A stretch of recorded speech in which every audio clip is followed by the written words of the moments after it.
Scallywag for the race to be first out of Sydney Heads. All in all, it was actually a pretty fast exit for these little boats because the best breeze was in Sydney Harbor.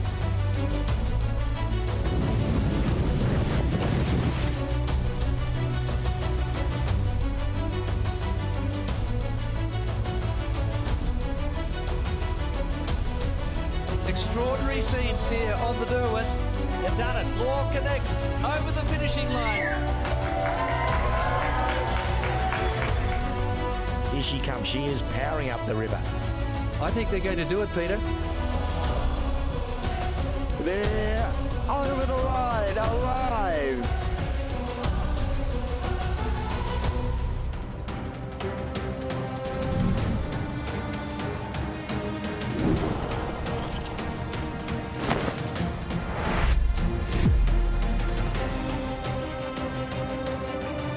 Since 1945, the Sydney Hobart Yacht Race has built a reputation as the greatest annual ocean race on Earth. The 628 nautical mile journey remains unpredictable, always challenging, and a supreme test of stamina and perseverance, often in combat with the full force of Mother Nature. Welcome from our treasured Sydney Harbour. Yes, after enduring the horrors of World War II, that first race in 1945 was perceived by the public as a daring adventure by a brave bunch of sailors. And today, the Rolex Sydney Hobart is a mainstay icon on the Australian sporting calendar. And alongside me is a man who's a multiple winner in his 31 races south. Peter Shipway, why is this race so revered internationally? Well, good afternoon, Gordon. Good afternoon, everyone. It's a very unique race over a very complex course with a lot of obstacles in the way, and it's very tough for navigators, especially going through different weather systems, tough for crews, and it's a very hard race to win. Well, the race record is definitely on, and after her heroics at the start last year, it's great to have Lisa Darmanin as part of the commentary team, America's Cup sailor and an Olympic silver medalist. Lisa, what are you expecting? Well, you can expect an epic start. I've actually managed to get myself aboard Law Connect, the line honours winners of last year. The crew are getting ready. It's around 15 knots from the north. So what that means that all 104 boats will be beating their way out the heads. Lots of tacking, boat-on-boat situations, tight crosses. So it's going to be an epic start. And once they turn that corner out at Sydney Heads, it's going to be an epic downwind to south. 4 different starting lines, then to different turning marks at the heads to equalise the course distance because of the different starting lines. And then down the New South Wales coast, Bass Strait awaits, and then a tricky east coast of Tasmania, then to Tasman Island, entrance to Storm Bay, 30 miles across the bay to the entrance to the River Derwent, and 11 miles to the finish in Hobart. Yes, and the weather conditions, a glorious day, 27 degrees. Wind from the northeast, 15 to 20 knots, but we're expecting in the early hours of the morning that west to southwest change. It's going to be a hairy ride. Sydney Harbour in all its glory. Sparkling, windy, breathtaking. Peter Shipway, how good is this? Yes, it's a wonderful day, Gordon, isn't it? A great day in Australian sport, as we say each year, but it is special. And boy, are they going to have a quick ride this afternoon. This breeze is expected at the moment, as Lisa said, about 15 to 18 knots on the harbour. Then as they get further south and as the afternoon wears on, we're going to see 30 knots perhaps. It's already gusting 37 knots at Gabo Island. There are gale warnings out for the far south coast of New South Wales, south of Ulladulla. And these big fellas, especially Law Connect and Master Lock Comanche, are really going to be setting a breathtaking pace. And Law Connect getting home by just 51 seconds in the Derwent River last year to Pip Andrew Comanche, and these two are going to match race again. At the press conference yesterday, they were saying it's going to be a bit of a dogfight. There was a bit of trash banter going on at the press conference, Peter, between the skippers of the two respective cabs. Well, they both respect each other very much in the harbour at this start today. It is windy, and there'll be no risks taken to get out the heads, because you can suffer a lot of damage in the harbour, as we've seen in previous years. Keep your nose clean, that's the key. Just to the left there's Wild Thing 100, Grant Warrington's 100-footer with a short rig in. This boat was lengthened last year from 80 to 100 feet, but he left the mast the same height. So he'll enjoy this afternoon's fresh conditions. Yes, Wild Thing 100. Boat and Partners, built in 2023 with that reconfiguration to 100 feet. Grant has his son and daughter aboard as well. So it's a family affair, as are a lot of these crews.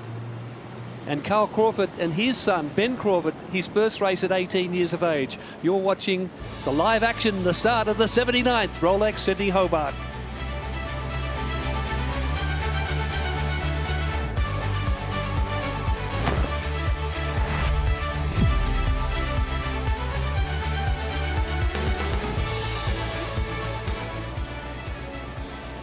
And Peter Shipway, what about these conditions?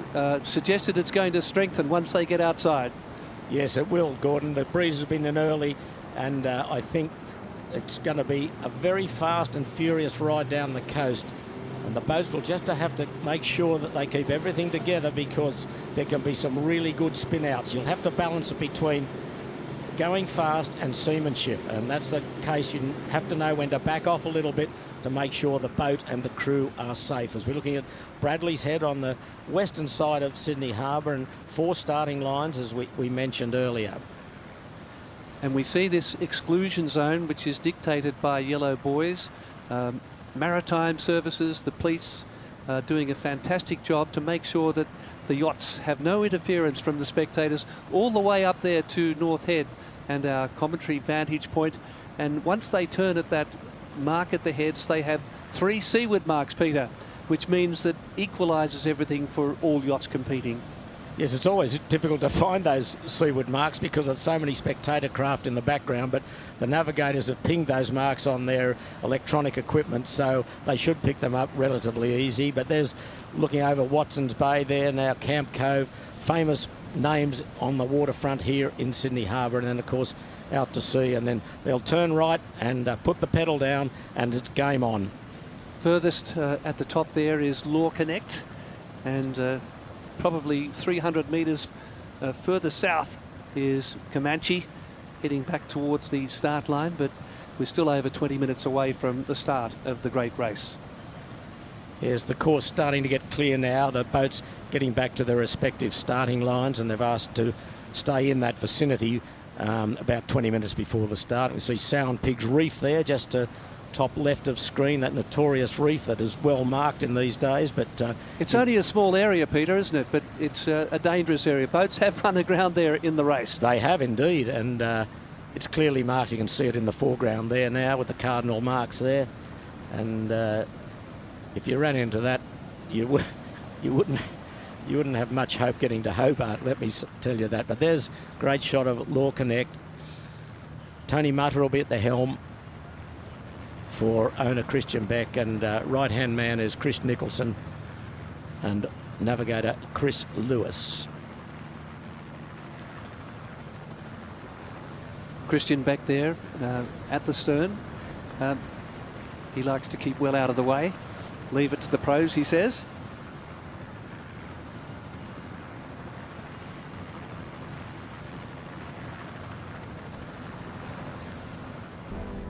One of the most grueling ocean races in the world. Revered as one of the world's toughest blue water challenges. 628 nautical miles to Hobart. Known as the Everest of ocean racing, this enthralling 628 nautical mile challenge boasts the most daring and resilient of competitors. The 2024 Rolex Sydney Hobart Yacht Race will feature over 100 yachts, including 4 100-footers and 23 double-handed crews. 3 Maxis will take on the quest for line honours. Can Master Lock Comanche dethrone last year's line honours winner Law Connect, or can Wild Thing 100 cause a major upset? The battle for handicap honours is as intriguing as it is interesting. Can Alive defend her title and win for a 3rd time? Can URM improve 1 place on last year's 2nd? Will the TP52s once again be prominent, led by Caro from New Zealand, Centennial 7 from the Philippines, and Australian Smuggler? Given the conditions, will CYCA Commodore Sam Haynes gain a 2nd victory with Celestial V70, or can Whisper have what it takes to win the Tattersall Cup? Or will the smaller yachts finally get a look in, headed by Bacchanal from the United States or Cocody from France? Can Mistral, a dominant double-hander, win her division for a 3rd consecutive time, leading home a fleet of 23 double-handers, including 3 all-women pairs, or will Disco Trooper Contender Sailcloth return to the winner's circle? Will the clock be turned back some 50 years and the veteran Love and War attain a record 4th overall victory? The countdown is on for the 79th running of the Rolex Sydney Hobart Yacht Race, and who will be the overall handicap winner to claim the Tattersall Cup? For all the race updates, follow on 9 and 9 Now. And because of the handicapping situation, the smallest boats do compete for the overall prize. And here's the 2-time winner alive from Tasmania. Yes, the defending champion in good shape again this year. Conditions will suit her this first afternoon, hard running conditions. And we see there the navigator, they're well known, Adrian Carlin from Sydney on her 31st Sydney to Hobart race. She's won this race a number of times, both on line and handicap honours. Gavin Brady is again the sailing master. A few crew changes from her victory from last year, but again will figure prominently in the handicap race. Yes, Adrian Carlin, probably the most famous Australian yachtswoman of all time, 4 times nominated for World Sailor of the Year.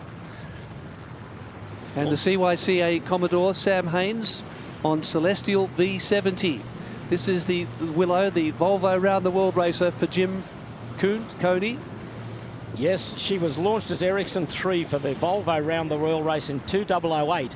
And she has a really good chance for handicap honours in these conditions. A really good crew. Sam Haynes has assembled most of his winning crew from a few years ago when he won on the TP52 in 2022. But Rob Greenhalgh comes aboard, a really outstanding round-the-world sailor. He's a multiple winner of this race. They will push this boat very hard, and these conditions are right for her making. And I would think that she will be close to handicap honours come 24 hours or 48 hours time, Gordon. Yes, and Luke Payne also from WA on board from the Sail GP Danish team, so it's a star-studded crew, and so too this crew with 5 brothers on board. Anthony Johnson, who was married twice this year. He had 2 weddings, one in Sydney, one in Provence, and 5 brothers. The youngest, Nigel, joins the 4 others for his first Hobart race. Did he marry the same girl? He did, I believe, Peter. Good. He said she was so good, she was worth marrying twice. Okay, well, good on him. Young Marcus Ashley Jones on his 20th trip to Hobart is the skipper, but Grant Simmer joins his crew.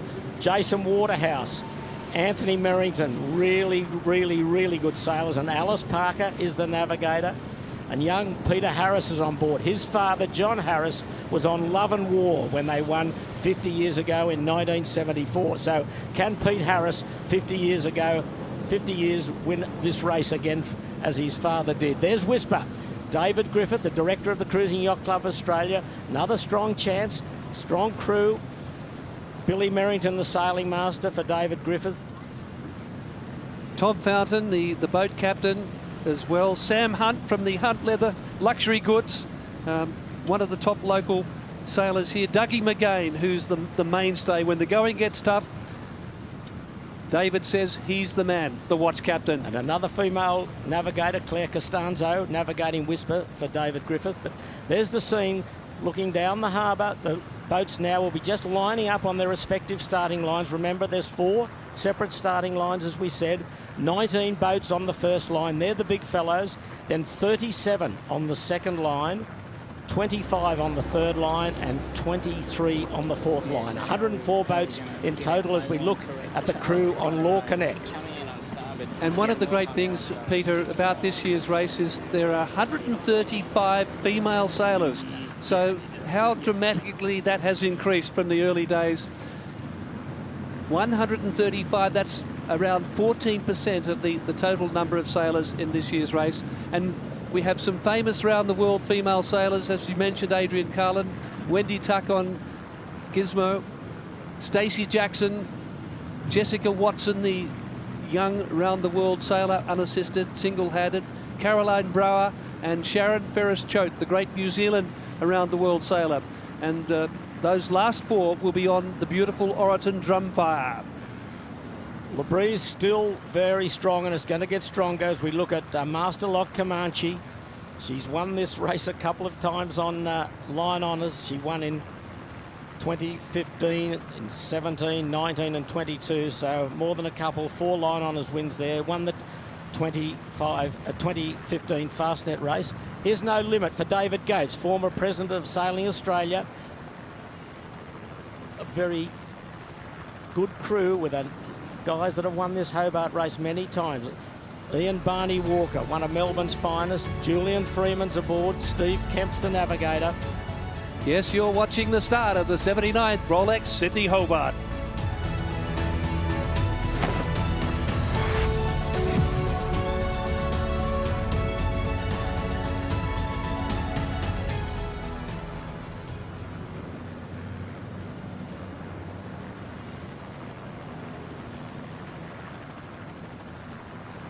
Well, that's one of the official boats with all the VIPs on board, and they're near the number 1 or first starting line, the most northern starting line, which all the big boats will be on. And they're getting a very spectacular view from the Jackson. And the 3 starting signals will be fired from that vessel. That vessel sold out, Peter. It was, all of those places were taken up very quickly.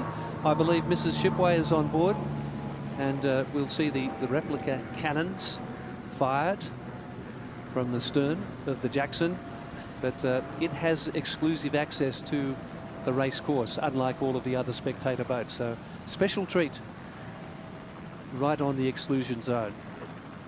See, the bigger boats have got their headsails already wound up to be unfurled. We're just watching a few of the boats just going back and forth. There's Denali, Damien Parks' TP52, Volstar Yeah Baby there. RQ130 is Ragtime from Queensland, a J130. And those smaller boats will be starting from the 4th start line, which is down near adjacent to Shark Island, and they've got to contend with all of that wash and turbulence and disturbed air. There's Bacchanal, the newest boat in the fleet. JPK 1180, built in Nowra by Innovation Composites.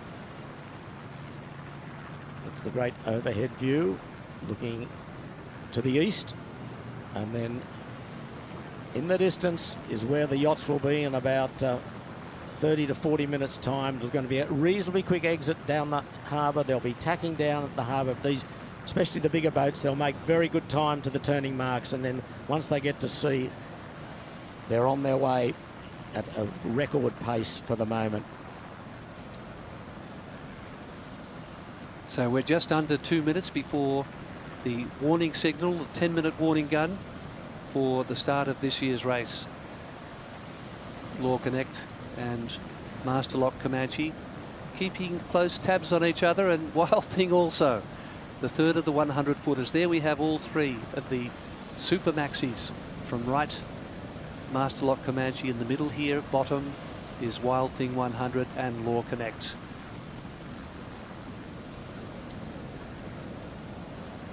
And we saw the brilliant crew work of Law Connect last year, which enabled them to get the jump in those closing stages. Some absolutely graphic description by Peter Shipway of the closing stages of last year's race in the Derwent River. Glorious scene now as we're just over 30 seconds before the start of the warning signal.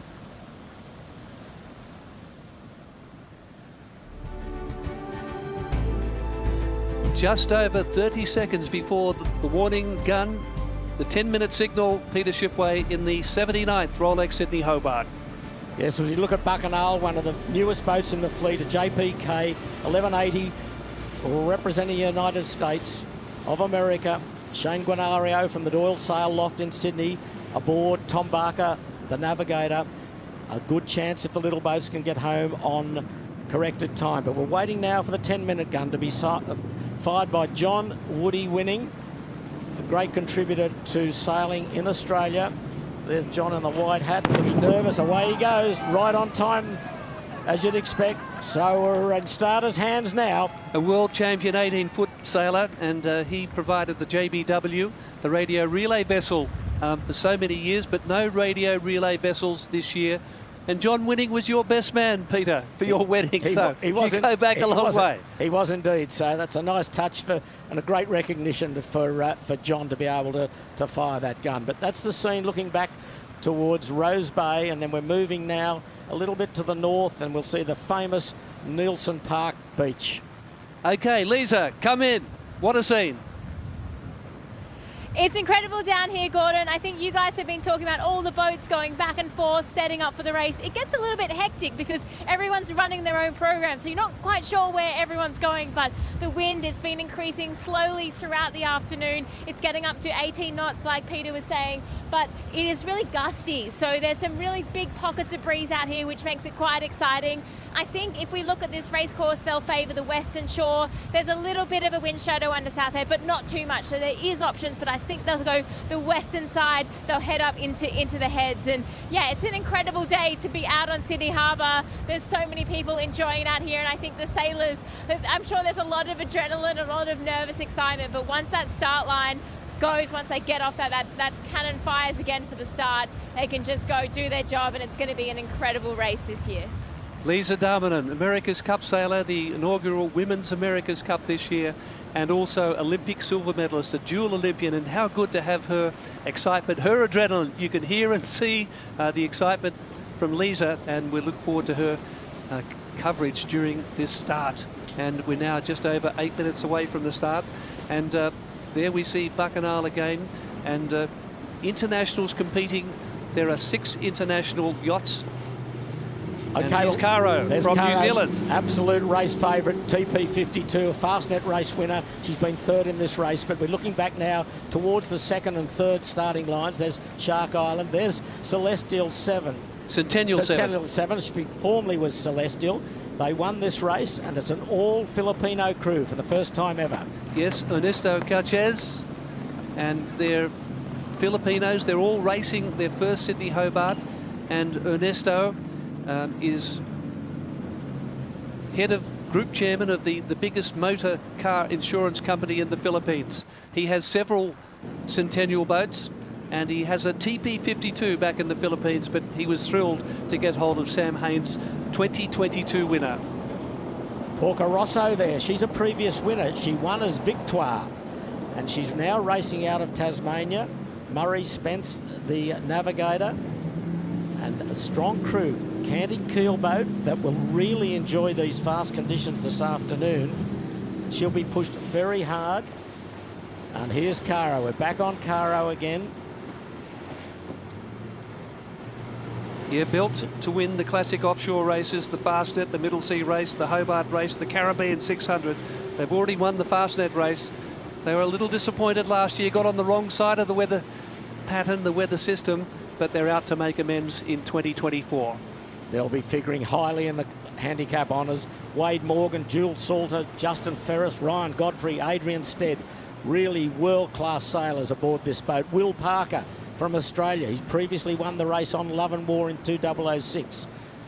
There's Law Connect. They'll be on small jibs down the harbour, probably J2s or even J3s.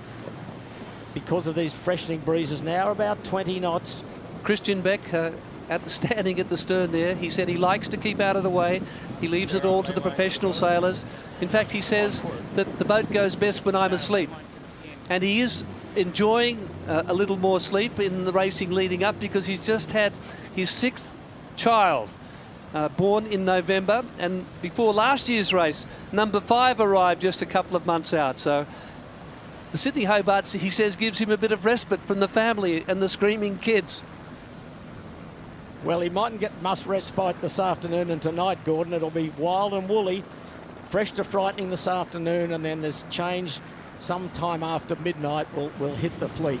But standing by now for the 5-minute gun to be fired by another great Australian yachtsman, George Snow, owner of Brindabella. 1 line honours in 2 Brindabellas. There's George in the white hat, ready to fire the gun.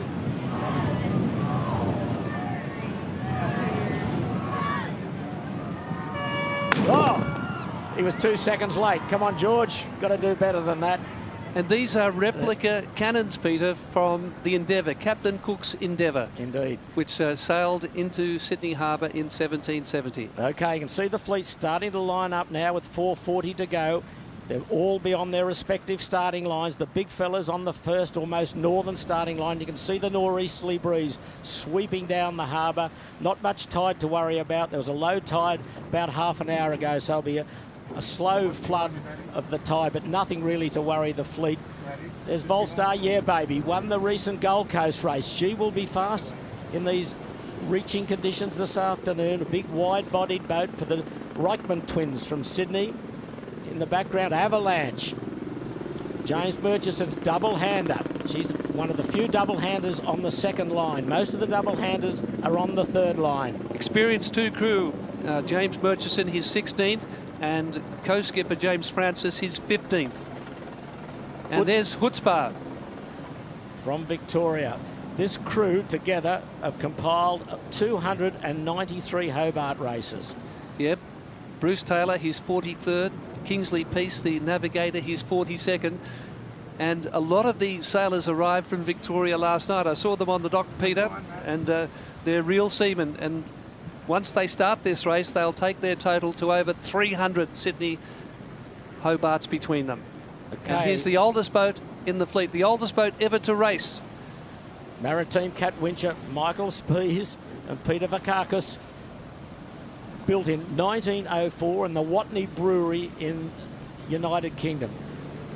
Antipodes, Jeff Hills, Santa Cruz 72, experienced crew, Andrew Brown, Larry Jamison, Ralph Carlier and Bradshaw Kellett, all with 30+ Hobart races to their name. She's on the front line. Representing Hong Kong. Okay, here are the start lines now. You can see them quite distinct now. The big boats right at the top of screen and the smaller boats will do it tough behind them. But they'll get an advantage when they get through the heads. They don't have to go as far north as the big fellas, but the big fellas will be rocking and rolling this afternoon. 2 minutes 30 to go. Nerves jangling at the moment to get the right start. Now, where are they going to set up here? Probably, as Lisa said, the western side of the harbour near Clifton Gardens may be favoured. The eastern side is towards Nielsen Park. They're just going back and forward across the harbour. Here's Zeus, an interesting boat from Michael Furman. It's a boat that will figure very well this afternoon. Yeah, the co-owner is Simon Fenwick, a former London and New York fund manager, who's heavily involved in saving the orangutans in Borneo, along with David Griffith from Whisper. But it has a retractable foil, and it's going to enjoy the downwind conditions on this first afternoon and evening. Zeus. And here's Denali, another TP52, which has performed splendidly for Damien Parks. Yep, Parksy on his 38th trip to Hobart. Minute 30 to go. Okay, we're starting to line up. Most boats will be on starboard tack. When you've got right of way on starboard, if any boats are coming to you on port tack, but at the moment on starboard tack, just luffing up now, just holding back. And it's time on distance now. When to push the pedal, that'll be the time to go. But both the big fellas down the top of screen, Master Lock Comanche and Law Connect. URM pushing through in the middle, a real gaggle here of 7 boats. Yeah, I think Wild Thing 100's in there. Willow just pulling across the bow of Wild Thing 100. Yeah, there's about 5, 6 boats stacked up here, but look at top of screen. Fight's on now. Law Connect and Master Lock Comanche. 50 seconds to go, and the starting gun to be fired by Simon Kurtz, whose father, Peter Kurtz, won this race 50 years ago on Love and War, and also in 1978, and this boat has won in 2006 as well, a 3-time winner. But here we go, let's concentrate now on the front line. Law Connect and Master Lock Comanche engaging. And those little boats getting in the way up front for the 2 100-footers. Yeah, they've got to thread the needle a little bit here. Law Connect looks strong. She can try to drive over the top of Master Lock Comanche here. And then in front of them, there's Willow to windward. 15 seconds to go. They're looking well back from the line. So it's going to be certainly a clean start on the first line. There's Simon Kurtz in the white shirt. 6 seconds to go. Blast off Full speed ahead in the 79th Rolex Sydney Hobart Yacht Race, the 79th edition.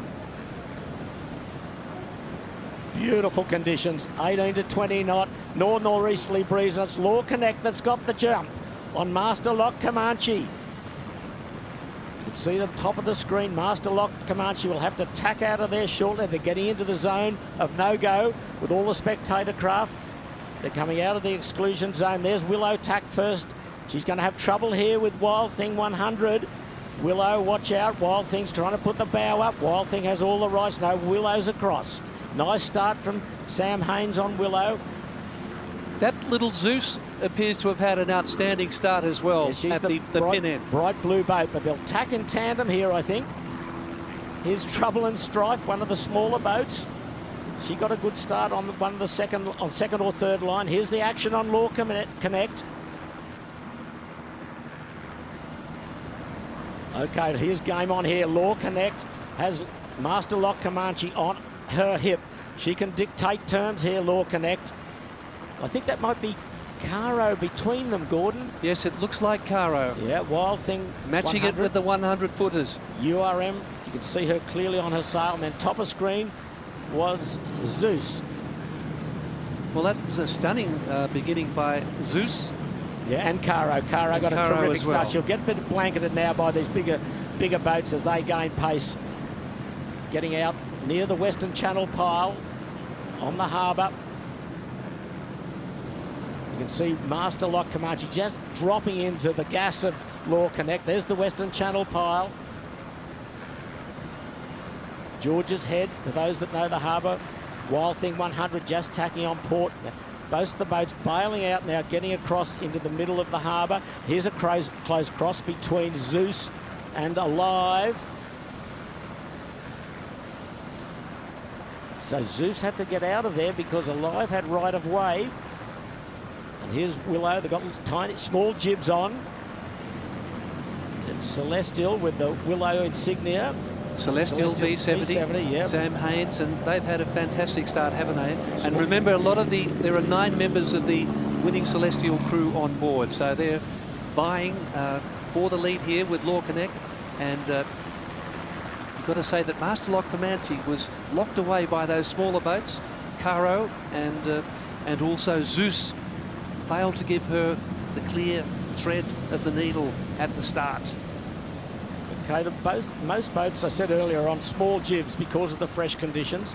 Master Lock Comanche is just tacked, as has Law Connect. Tony Mutter will be put a close clamp on the boys on Master Lock Comanche. And as we saw last year, you can't take anything for granted here. Every second is vital because they won by just 51 seconds last time, so they'll be trying to gain any advantage they can in the harbour without taking risks. Here's a close cross. Willow with right of way. Willow definitely with right of way with Wild Thing 100. Oh, Warrow on Wild Thing 100. Left the tack pretty late, but that's clear. He's okay. Caro left of screen doing very well as expected with this world-class crew on board. Oh, Wild Thing. They've got to get the keel across, canted across. Mainsail off, almost capsizing. They left that tack very late. They didn't get very well set up for it. As you can see, the result of that is a very untidy tack. They're in the middle of the harbour, somewhat just to the south of the Sow and Pigs Reef. You can still see she's very unsettled. She's got to get that swinging keel across. Meanwhile, Willow Celestial V70 has cleared away. Peter, we saw the same thing last year with Scallywag and Andrew Comanche. Scallywag tacked too close and had to do 2 penalty turns before hitting Bondi. But no protest here. It was clear. Yes, remembering if you do infringe in the harbour, you can absolve yourself by doing that those penalty turns before you get south of Bondi. So it gives you some relief if there is an incident in the harbour. But at the moment, it is Law Connect that leads from Master Lock Comanche, and then Celestial V70 will be third. And Lisa, what happened there to Wild Thing? It looks really strange because from where I was sitting, it did look like they actually didn't see them. It was a really late scramble to be able to get out of the way of Celestial. What's interesting down here now is that URM is the only boat that's really coming on the eastern side of the channel. So it'd be interesting to see if they make any gains. But I was speaking to Tony Mutter when I was on Law Connect before the race saying, what's the strategy, what's the tactics? And he said an old school match race between them and Master Lock Comanche. And that's exactly what they're seeing. We're seeing out here, they're not giving them any room. Right now they're giving them a little bit of breathing room, but it's a really nice battle out here on the harbour from the front of the fleet all the way to the back. Olympic silver medalist Lisa Darmanin, yes, and you've got to say Law Connect, Tony Mutter and Chris Nicholson, they've got the wood on Comanche again here after that start.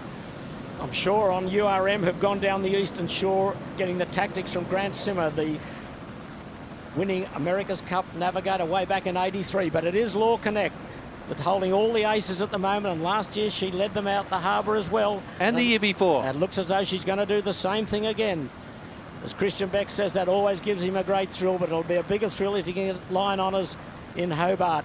And Gordon, we might mention they're on, the forecast is that they could be well on record pace, which means the record is 1 day, 9 hours and 15 minutes. So they've got to be in Hobart at 10:15 tomorrow night. It's a strong possibility. Yeah, speaking to Lindsay May this morning, who did his 50th consecutive Hobart race last year. He was on the Jackson, the spectator boat. He said these boats could do 600 miles in the first 20 hours, these 100-footers. But they've got to hold it all together too, Peter, because of those fast downwind conditions and keeping the boat safe, even pulling off a bit of speed. Look at some of the smaller boats now, but there's Law Connect. She's probably tacked close to the ley line for the turning mark. She's on, or maybe they're a bit under the ley line, I think, but she's got a nice grip on Master Lock Comanche at the moment. She can control this race till the first turning mark, and then sprung sheets out to the furthest eastern turning mark, and then heading south for Hobart. Celestial V70 in good shape, and there's a couple of the smaller boats. 1, 2, 4, 5. There is White Noise. Daniel Edwards from the Sandringham Yacht Club in Victoria. An F40, 41-footer. F45 is Cyrene. It's Nielsen Park at the background. So these boats are only about halfway down the harbour, where the big fellas are nearly at the turning marks. Cyrene, Bill Henson from Western Australia, JPK 45. And we have 2 boats from WA, 4 from South Australia, 9 from Tasmania, 11 Victoria, 16 from Queensland, including a record entry of 5 boats from the Southport Yacht Club, including the 2 Maritimos, and 56 boats representing New South Wales. So all Australian states represented. All game on here. Look at Tony Mutter's not giving any relief at all to Master Lock Comanche. They were well short of the ley line, so he's clamped back on Master Lock Comanche, not giving him an inch to breathe. Breathes a little bit lighter as they get up towards the turning marks. You can see bow down a little bit on Law Connect. Look at that spectator fleet in the background, keeping their distance.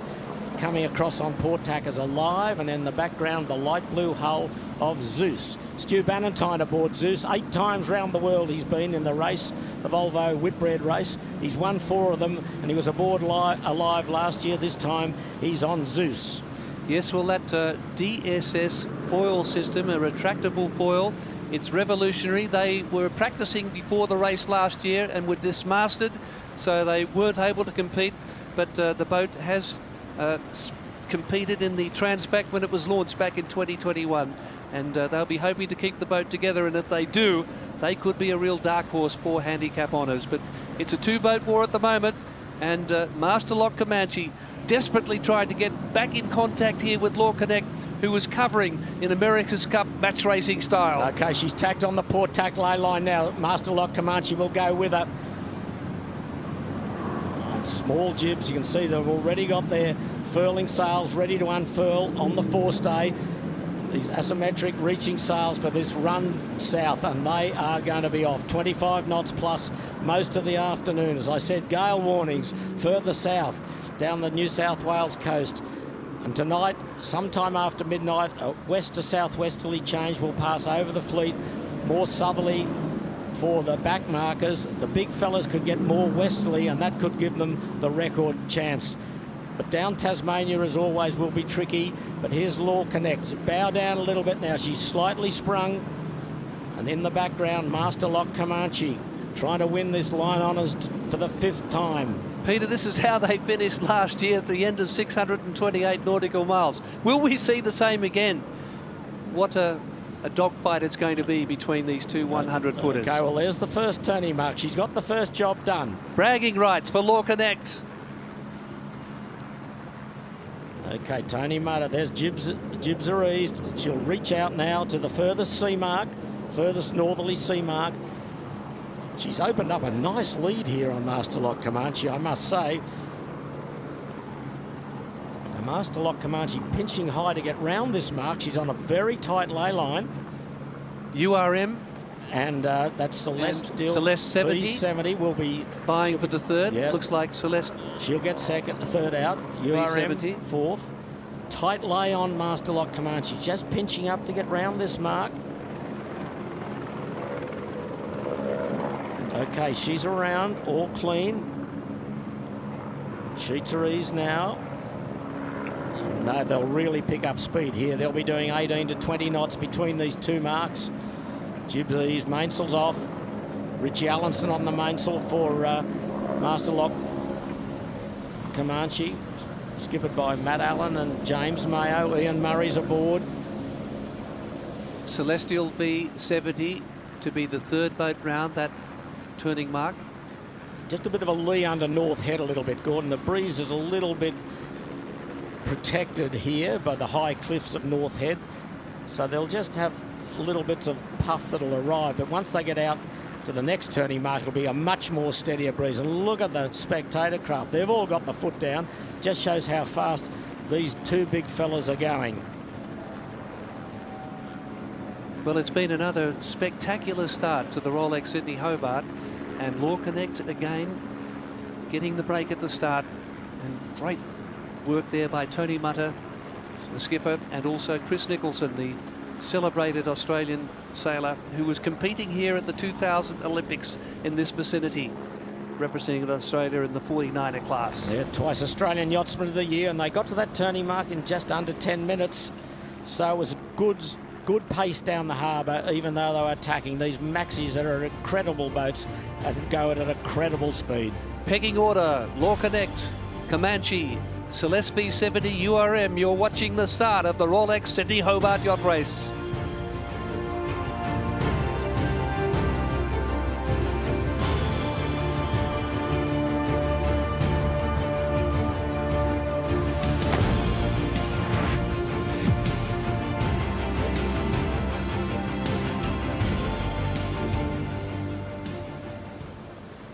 And Wild Thing going round in 5th position after URM, after that almost collision where they left their tack a little late.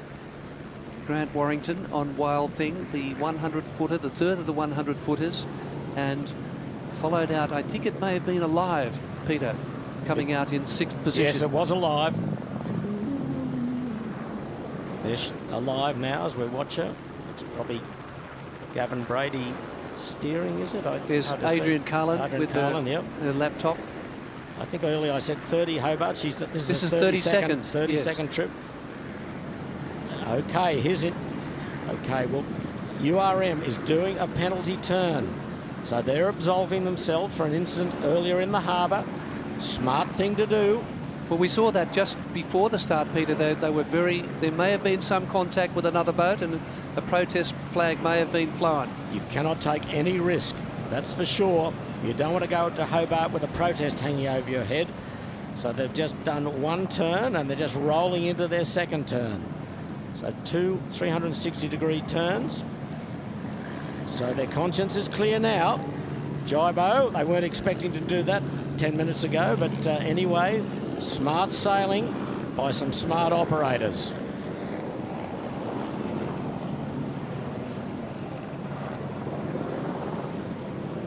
So they'll lose probably 90 seconds to 2 minutes by doing that.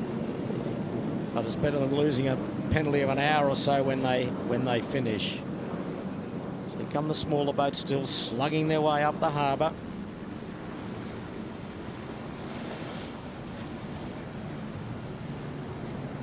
And we mentioned that there are a lot of double-handed yachts competing this year, a record number of 23 two-handers, and quite a few of those are using the race as a qualifier for the Melbourne-Osaka race, 5,500 mile race starting in March.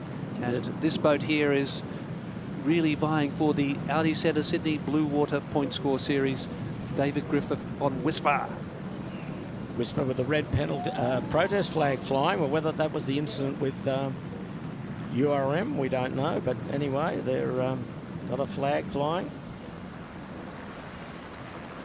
And up the front of the fleet, it's Law Connect and Masterlock Comanche, and literally hundreds of boats trying to keep pace with them, burning through the fuel at the moment, Peter.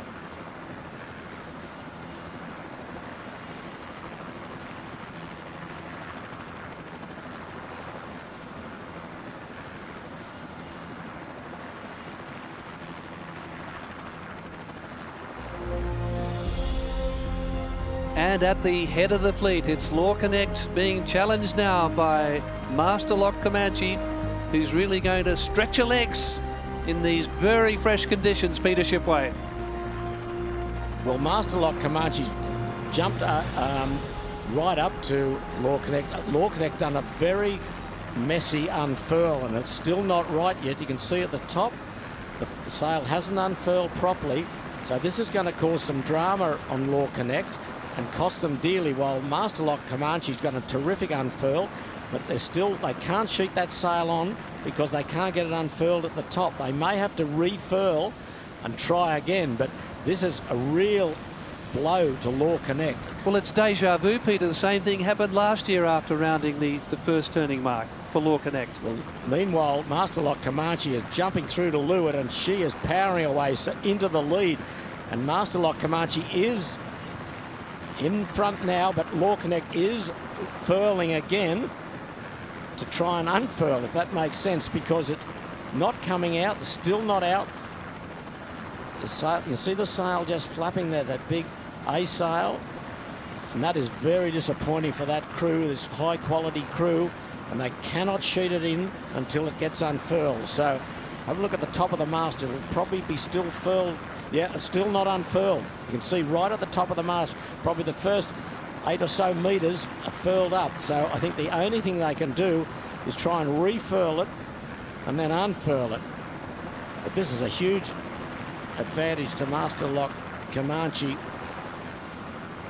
She's on course now. They'll be heading to sea slightly to get out into the current and to get into the stronger winds.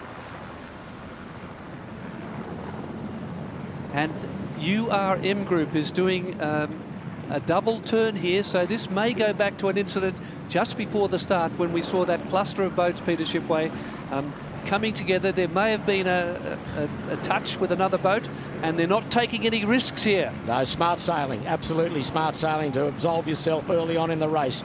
The last thing you want to do is go to Hobart with a penalty hanging over your head, and there's some smart sailors on this URM.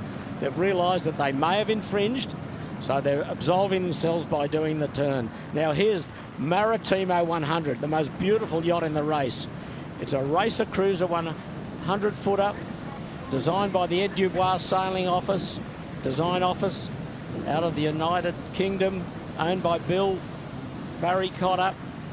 And they're just trying to furl the mainsail. They've got a problem with this mainsail. The mainsail furls in around a mandrel in the boom, and she is a great, beautiful boat. And here's Pretty Woman for Richard Hudson, a really good competitor from the Royal Prince Alfred Yacht Club here in Sydney. Yes, they're aiming to win their second IRC Corinthian trophy in a row. Richard, I think there's about 3 girls on board, Pretty Woman, and he always takes a lot of girl sailors. And here's URM earlier. They're going round the turning mark, and they are setting They're reaching sail, and hot on their heels is Whisper. So URM have absolved themselves with a penalty turn. There's Whisper, Dave Griffith, and then a little bit of a gap then to a group of probably some of the other 52-footers. There's Caro would be next, followed by No Limit. I've seen Caro and spoken about her as a handicap favourite. So Whisper has done well there, as you say, Peter. Whisper a 62-footer as opposed to URM, a 72-footer. URM has had 3 Lion Honours wins in the Audi Centre Sydney Blue Water point score races. There's Tenacity. Tony Kirby on board, 38th Hobart. Here's James Irvine's Indigo 2. Sorry, Darren Purdy's Indigo 2. A Martin 49 from Royal Queensland. Excess Moment in the foreground. Excess Moment, yes. Built in 2011, Ray Hudson from the Royal Prince Alfred Yacht Club here in New South Wales. Here's a close cross here between these two boats. Pulling round the stern there, number 16 is Mayfair. Mayfair, yeah. James Irvine from the Royal Queensland Yacht Squadron, a Rogers 46. And here's the Frenchman here, that again is a big chance on handicap. All the way from France for this race via the transatlantic race, the Caribbean 600 through the Panama Canal. And here's its sister ship, Bacchanal. The Frenchman, Kokody. And here's Odin, big racer cruiser. Be a comfortable ride aboard Odin today, but maybe not so tonight. Matt Hanning's boat.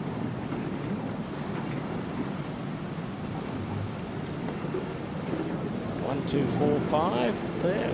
White Noise, Daniel Edwards. Yep, a Matt 1, 2, 4, 5. Third in Division 200 last year in the Sandringham Yacht Club.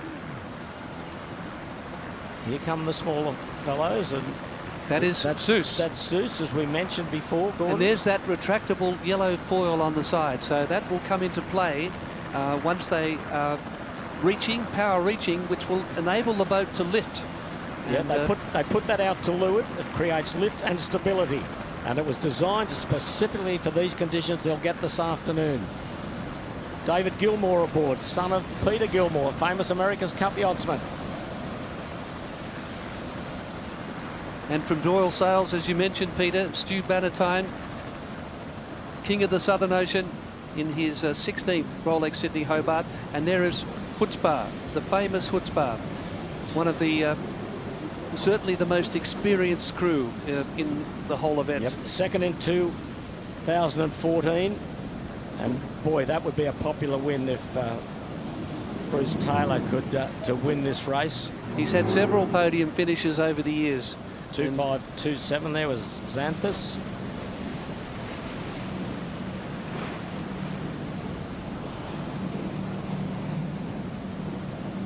And there's Hutzpah with Bruce Taylor in his 43rd, Kingsley Peace in his 41st. And Tippety's just trying to get the Spinnaker set. Fred on the sail is Smuggler, leading the Blue Water Championship going into the final race. Another TP52 for Seb Bohm. Yeah, Seb Bohm's an interesting character, Peter. He is a comedy promoter of artists and a music promoter. And his father used to take Mr. Bean out sailing in Adelaide before he did his one-man show. So there you go. Seb Bohm, a winner with his band of the Triple J Unearthed competition. He was a bass guitarist, but he said sailing has got him out of the bars. He might want to be in the bar tonight when those rough conditions. But anyway, there's Caliper, Cookson 12. Designed by the Farr Design Office, built in New Zealand.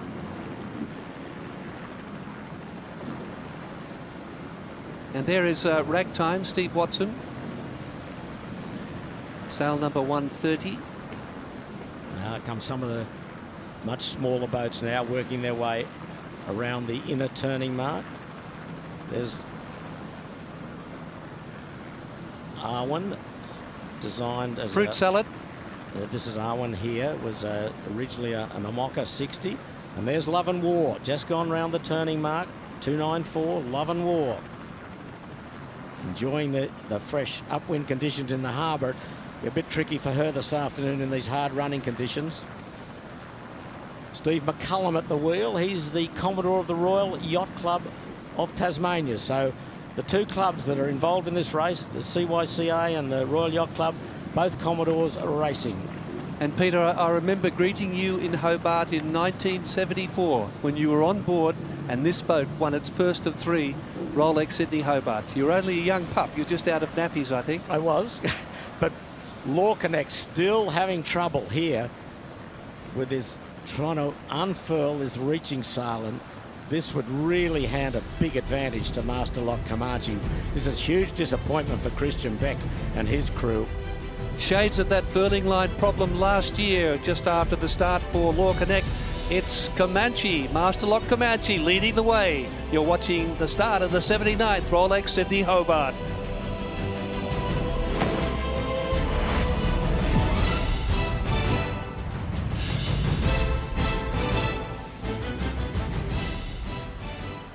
Yes, what a disaster there for Lorcanek. Such a professional crew. In fact, Christian Beck said the key to winning the race last year was the quality of the crew. That gave them the point of difference, and so frustrating to have a reoccurrence of that furling problem, which hampered them just after the start last year. And it means that Master Lock Comanche has taken control as they head seaward. And here is the Maritimo, built in 1904, the oldest boat ever to compete in the Rolex Sydney Hobart Yacht Race, and a 46th Sydney Hobart for co-skipper Michael Spies. Peter Vakagis in this double-hander. It's a tiny little boat. Here's a couple of the two-handers. There's the race favourite for the two-handers, Rupert Henry's Mistral, #1 on the sail. Got an absolutely outstanding crew with him. Corentin Duguay, one of the real guns of French short-handed sailing. He's done it all. TJV, the Route de Rhum, and with Rupert, when they won the Normandy Channel, and they featured in the Normandy Channel 1000 race earlier in the year. And just behind them, 4441. And just ahead is Bazaar, Scott Robinson. Yep. From Victoria, the Sequest RP 36. To the right, just behind Mistral, Paul Beath and Teresa Mitchell. Yeah, that's another. Yeah, Verite is another double-handed entry. Yep, As we mentioned, there are 23 double-handed entries, and first-time yachts competing this year. 22 newcomers to the race.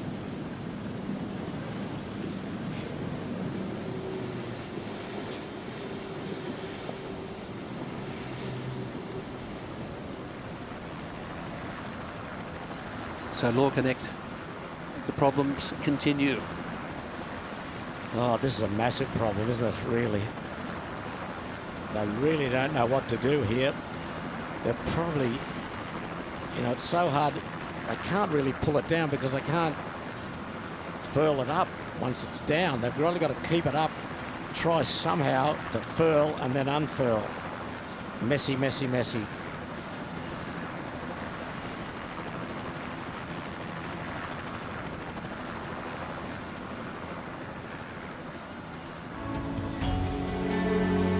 Worst possible nightmare for the defending line honours champion, Lorcanek, Christian Beck, Tony Mutter. They are still having problems, Peter, with this furl, and it doesn't seem to be solving itself. No, it's not. But meanwhile, Master Lock Comanche has absolutely blitzed away, and she's opened up a very strong lead. I think what they've got to do, try and furl. Okay, they're trying to furl it up now. They've just finally got it furled up. Now they'll have to unfurl. So it's a massive advantage already to Master Lock Comanche. Remembering 51 seconds was only the difference last time, and they've lost a massive amount of time. You'll see Comanche come into the play in a moment, and she's almost hull down. There she is. Gone. Absolutely gone. And they still can't complete that furl. That's the problem. So Master Lock Comanche, Law Connect in second place. Okay, Celeste now, B70. Here's Mistral, a favoured double-hander. Rupert Henry going for his third win in a row in the double-handed division. One of the best two-handed sailors in Australia, and boy, he's joined by a very good fellow in Corentin Duguay, a French gun who's done it all in France in double-handed and single-handed sailing.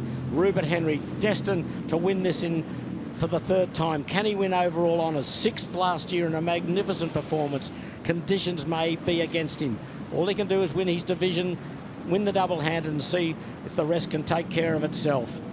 But Sail number, Peter, 7811 is Hypnotic, Jean-Pierre Ravenard.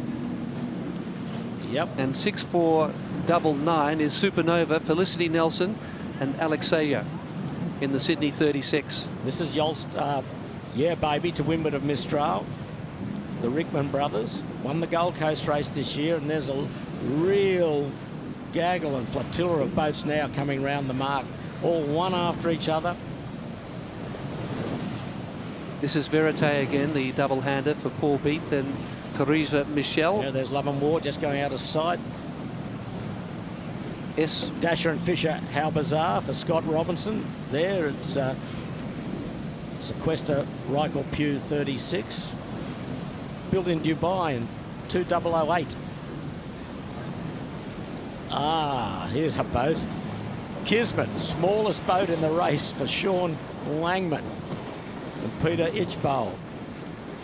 It's an Illingworth 30 designed by John Illingworth, one of the founding fathers of this race, together with his design partner Angus Primrose. They are a tiny boat, just going around the inner sea mark, just over 9 metres in length. Sean has got this boat and refurbished it.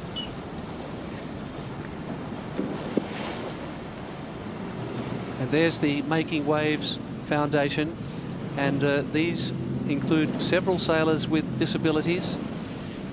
One of the sailors is actually blind, 60-year-old James Hunter.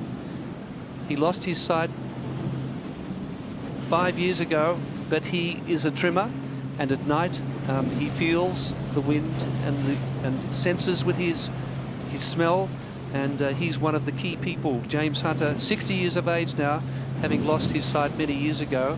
And there's also Alison Gearing, who lost her hearing 15 years ago.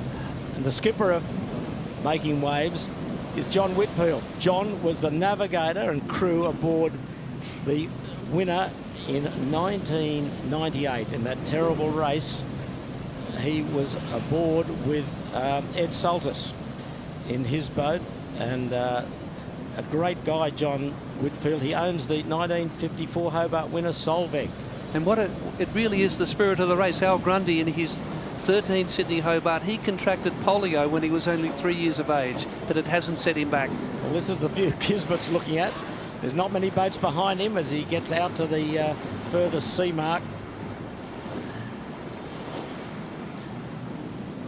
There's Gizmo, Wendy Tuck. And she's in the double-handed division. Meg Niblett with her. Wendy on her 17th race to Hobart. Bow line just coming into screen there. First female skipper to win a round-the-world race. And we have 3 all-female double-handed crews. Double 3, double 2, Toucan. Another double-hander. Edward Curry Hyde and Scott Robertson from the Royal Prince Alfred Yacht Club and the CYC. Well, that's what they're all looking at. Master Lock Comanche, commanding lead. And as the boat's just getting to their turning marks, spinnakers, some are using the colourful symmetric spinnakers, but most of the front runners got asymmetric spinnakers. And there's a perfect view of an asymmetrical spinnaker. Triple head rig, reacher, jib, and storm jib set as a staysail. They've probably got a jib stick set out to leeward to open the gap between the slots, between the sails, to give a good airflow. And look, top of screen, that's the distance now that Law Connect has got to make up. She's got the pedal down, but it's taken a long while for her to get things sorted out. And that's what panned out last year. They sorted out the problem. and then were able to make a real race of it with Andrew Comanche. But up ahead, as we look at, that looks like sail number 8.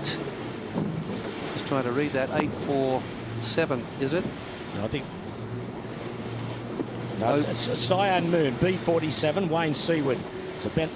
It's an Beneteau Oceanus 473. He won the PHS division in 2022. And the Royal Brighton Yacht Club in Melbourne, just rolling over the top of poor old Sean Langman in the Little Kismet. So they'll be racing in the PHS division, which is the Performance Handicap division. They don't have a computerised handicap like the IRC division, which is for the overall prize. Flat white here, number 96 on the bow. She's amongst the tail enders.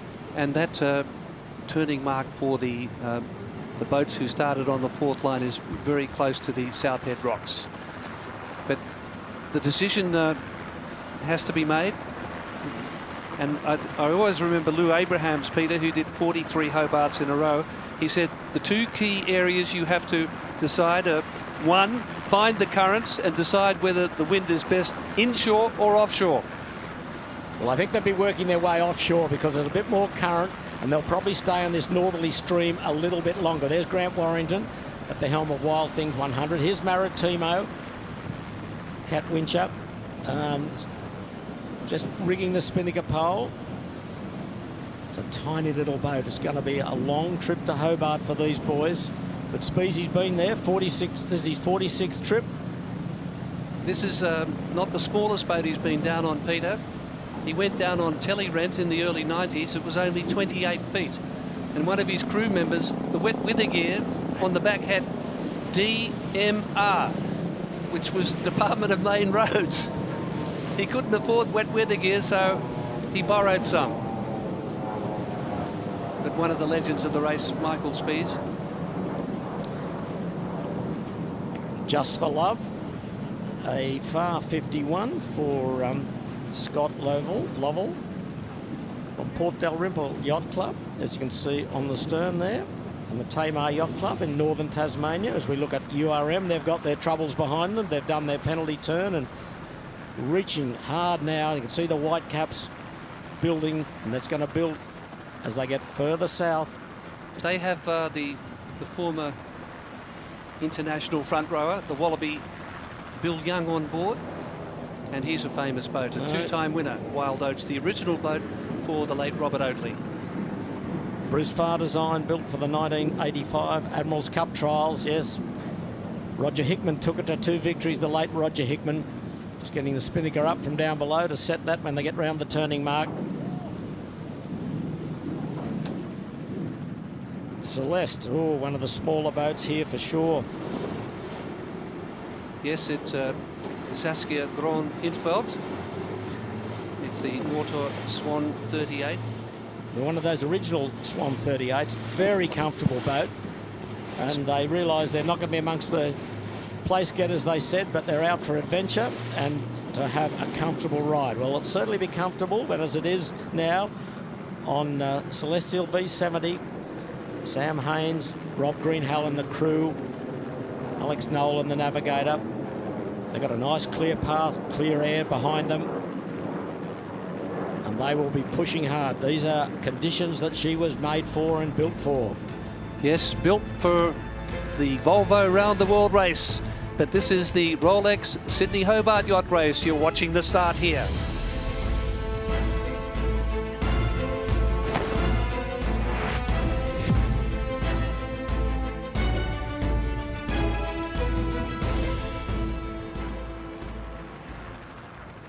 Sail number 1808. And what was that? 1880. If it's no, it was Rum Rebellion. Actually, Shane Connolly and Tony Sutton, they were forced to retire last year, only 5 hours into the race off Wollongong, when Shane was hit by a big gust of wind, a 40-knot gust. It tossed him overboard, actually. Yep. And he was a bit of trouble there for a while, but a very good two-handed competitor.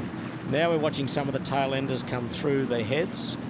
This is Inukshuk, another double-hander from the Royal South Australian Yacht Squadron.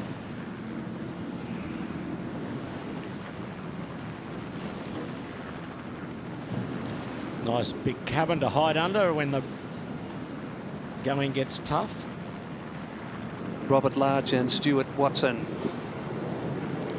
I think this is Silver Fern from New Zealand, Gordon, I think.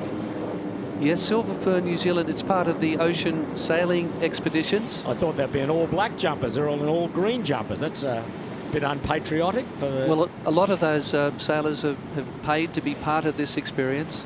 Ocean sailing expeditions. There are 2 boats entered from that organisation from New Zealand. And what an initiation for them.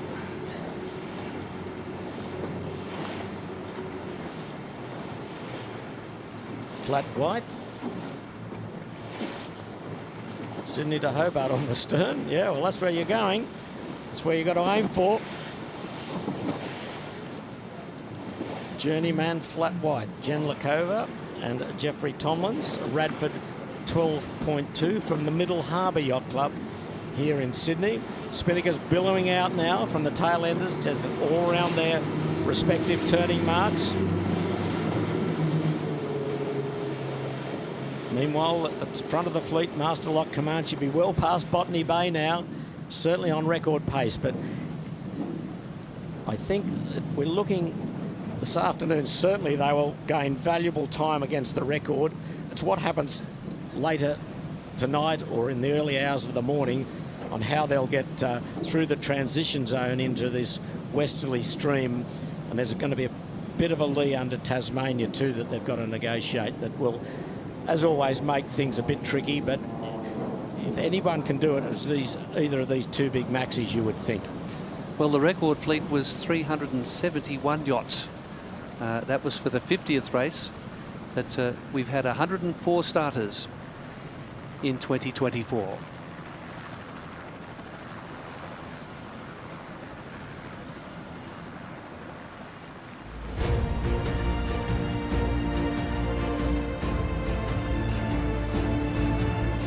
And very fresh conditions as we now start to head down the New South Wales coast.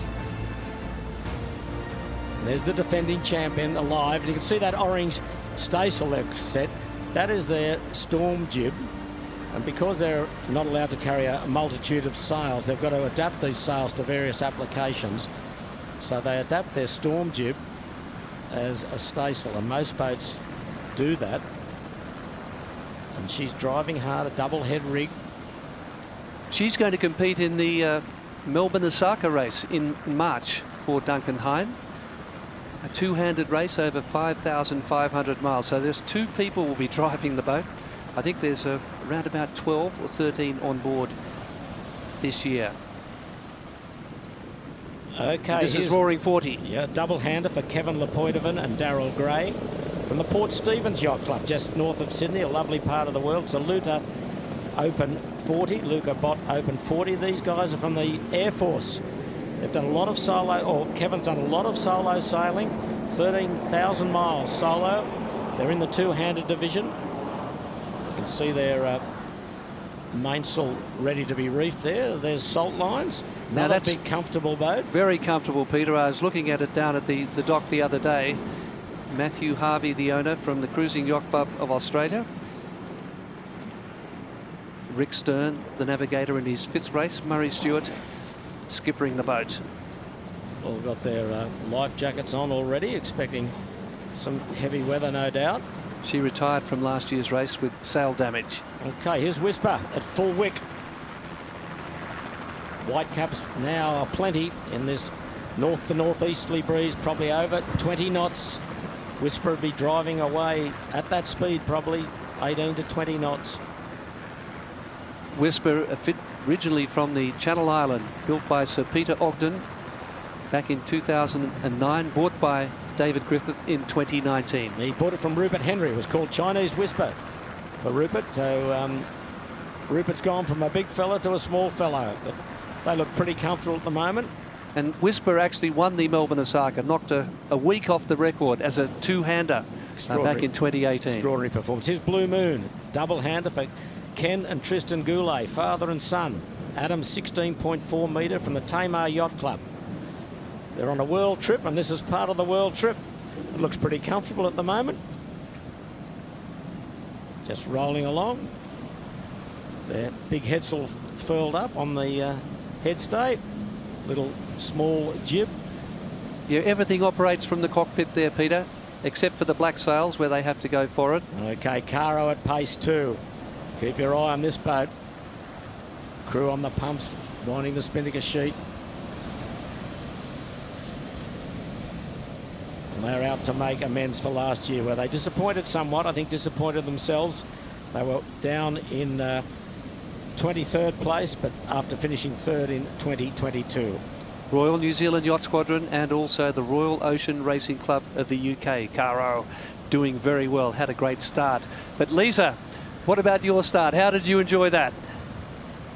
Oh, that was magnificent to watch, Gordon. I think it was quite tricky to get out of that harbour. Those turning marks, as you said, there was a little bit of a hole of wind there, but now we're offshore. The wind is picking up. It's looking even better the further you go offshore. And I think the beauty of this race is it is a decision-making sport. So you've got to make so many decisions about how you're going to navigate down the coast of Australia. And from the start to the finish, you've always got to be pushing. And we saw with Law Connect, problems with the rise, and you've got to be able to overcome those problems. So decision-making, problem-solving, and then all the skill and finesse that comes into sailing. But I guess when we look at the front of the float, those amazing race boats, they're incredible professional crews. And then as we work our way back through the fleet, everyone's out here trying to do the best job possible, enjoying being out on the water. And I think that's what's so special about sailing and about this race is no matter who you are, you can be out here pushing the limits of your vessel and just enjoying nature. So it's been an incredible start for me to watch.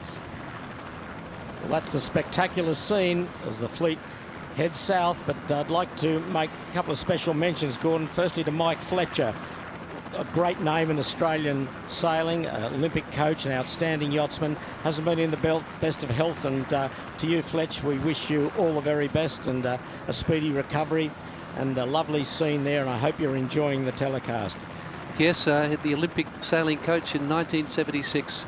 Great Australian sailor, Mike Fletcher. And Olivia Gates, who's a nursing sister at St Vincent's Hospital, is having her first race on Ciao Bella. She's the daughter of the former CYC Commodore Noel Cornish. And talking of St Vincent's, CYC owner and long-time member Peter Baven watching the telecast here. So a big cheerio to all of those people watching around Australia in hospital. We're thinking of you, and I'm sure you're enjoying this spectacular start to the Rolex Sydney Hobart. And around the world too they're watching. I know we've got Steve Jarvin, Mothy, who's won multiple line honours and handicap honours, not doing the race. He's singing Aspen, enjoying the snow. We've got Jeff Stagg, a former winner of the race a couple of times. He's in Annapolis in the United States. Pete Montgomery in New Zealand. We say hello to you all and hope you're enjoying this coverage. And Gordon, it's 50 years ago since the all-women crew went on Barbarian to Hobart. So we're talking about the women in this race. 50 years since Barbarian's all-girl crew raced and finished in the Hobart. I can tell you a story about that crew. It was 1975, Peter. Vicky Willman. And just before the start, they had a collision with an 18-footer, and she found 3 crew members of the 18-footer on the foredeck. She said, "Get off my boat!" Damaged the forestay. They continued, and they finished the race.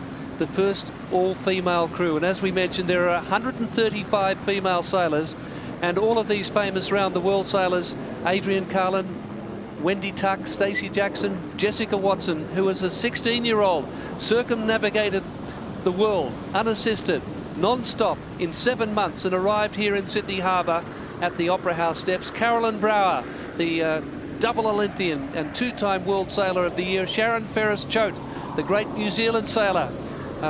She was the world speed record holder, the first female winning crew of a round-the-world race, and she's on Arwen. So great female participation in the 79th edition. Watching our friends on Centennial 7 from the Philippines. Can they repeat their success this boat had as Celestial in 2022? And she was second in 2021. Certainly a good pedigree, a Joodle Frolic TP52.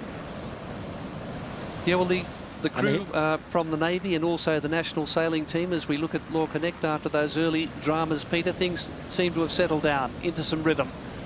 Yeah, they'll be highly disappointed with that problem they had outside the heads. We can see they've got their storm jib set as well, that orange sail, and they've got a triple headsail rig set up as Master Lock Comanche would have, but they're probably doing well in excess of 20 knots now.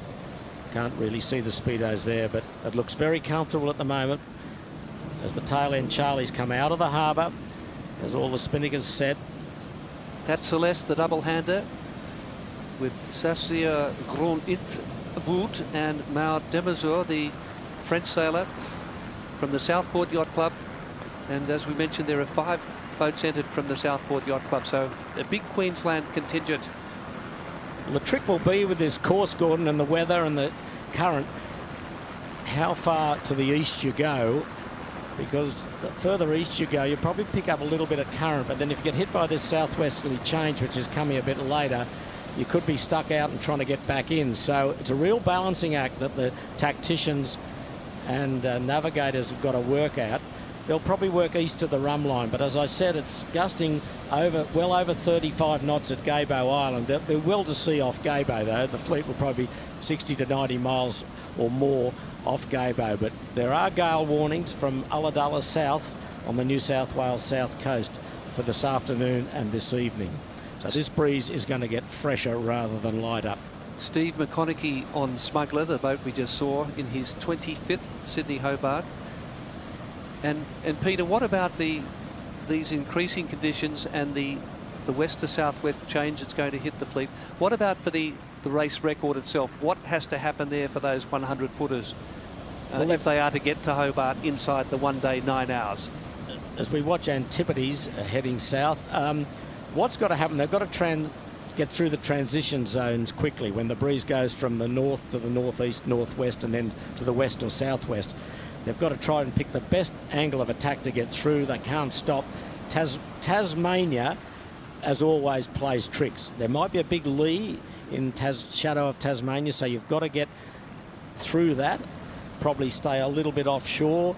But then, of course, that last 40 miles, as every year we say, Tasman Island to the Iron Pot at the entrance to the River Derwent is 30 miles, then 11 miles or 10 miles up the river. That's always tricky, and it always plays a great part in determining not over the handicap winner but also the line honours winners. We saw Law Connect grab victory away from a Master Lock Comanche last year, or Andu Comanche as she then was. You mentioned Brad Kellett is on board Antipodes. He was a sailing master on Perpetual Loyal when it broke the race record back in 2016 by 5 hours. I think that was the year that Wild Oats 11 was forced to retire. But Brad Kellett in his 32nd Rolex Sydney Hobart, same number as Adrian Carlin. And he's going to be the youngest man to 50 if he can hold out for another 18 races, Peter. He's just passed your 31. There's a fractional rig A sail. That's is Mondo.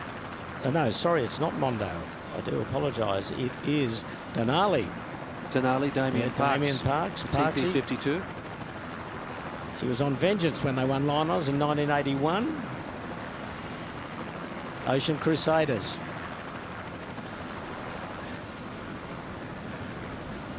An Ocean Crusaders all-electric boat. They have big lithium batteries under the floor and solar panels all over the deck. And talking of Commodores, Glenn Burrell, the Commodore of the Southport Yacht Club, is sailing aboard Ocean Crusaders. So there's plenty of Commodores out there, Gordon. Well, the CYC has 5 of their directors competing in the race. Sam Haynes, of course, the Commodore, leading the fray in that regard. Boy, these boats are getting quickly in the distance, aren't they? The 2 big fellas have gone. Wild Thing 100 will be staking a claim. Also, Celestial V70 as we watch Antipodes with a big reaching sail there. They'll be struggling to hold that as the afternoon wears on. Will be a case now of seamanship, when to pull back a little bit, which might sound funny when you're trying to get to Hobart quickly, but if you can't afford any accidents out here, that's for sure. Well, we've certainly covered the start, but we'll be covering this race all the way to the finish, all the way to New Year's Eve. So stay with us right here to watch all the action for full coverage. Keep up to date with all this year's Rolex Sydney Hobart action with twice daily reports streaming from the Hobart Race Village at 10 a.m. and 4 p.m. local. Head to CYCA TV on YouTube, the Rolex Sydney Hobart Facebook page, or the CYCA website from 10 a.m. tomorrow. We'll bring you line honours finish live from the Derwent River, the dockside colour and excitement in the Rolex Race Village. Join us from tomorrow morning on CYCA TV. Yes, and that'll be a lot of fun. And that's the Rumline course, Peter. That's the straight course. No one actually sails the Rumline course. You have to, at some stage, be east of the Rumline. Although we say it's 628 miles, it can be a lot further. For instance, Indian Pacific, when they won in 1984, sailed over 800 miles. And they came through from way offshore to win on handicap in 1984, which was a gale-torn race. There's the race leader. Master Lock Comanche, well south of Botany Bay at the moment. Everyone trying to hang on to her. There's Zeus. She would be using that stability system. The foil will be out to leeward to provide some lift and stability. Whitecaps building as the day goes on. And tonight, up about 11, 12 o'clock, it will be very fresh. Food-wise, Peter, for the big boys, remembering they're out there for probably a day and a half at the most. Freeze-dried, bacon and egg pies, cold, on the rail, no salt necessary with the sea spray. No, they would have been having their sandwiches for lunch today as they settle down. It's quite a lovely sailing breeze at the moment as we watch Celestial V70. See how quickly the fleet spread out, both in separation north and south and east and west, as Law Connect now trying to chase hard to Master Lock Comanche. The crew will be trimming hard those spinnakers and sails to reach maximum angle for the wind. So it's not a case of set and forget. You'll be trimming them on and off to maximise the pressure. But there's Law Connect working well to seaward now, which she had to do to try and unfurl that sail when she had the problems at the turning mark. But she won't be giving anything away at the moment to Master Lock Comanche. She's very quick at this angle, Law Connect. They both have water stability in. They pump the water into the windward side and the stern of the boat to give them extra stability. That's the wonderful side of these two magnificent vessels, finding it out once again, as they have done over a number of years on the race south to Hobart. But Master Lock Comanche grabbed that lead at the outer turning mark and is maintaining that, as you would expect. And the fleet have to make contact with the race communications at 06:35 in the morning and 6:35 in the evening by satellite phone.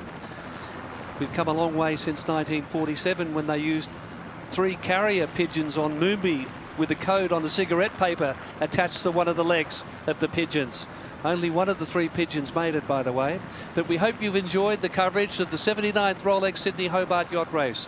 Repeating that Law Connect was first out the heads, but they then had a problem with their furler, and Master Lock Comanche took over, and it leads Law Connect as they head down the New South Wales coast. Thank you to Peter Shipway.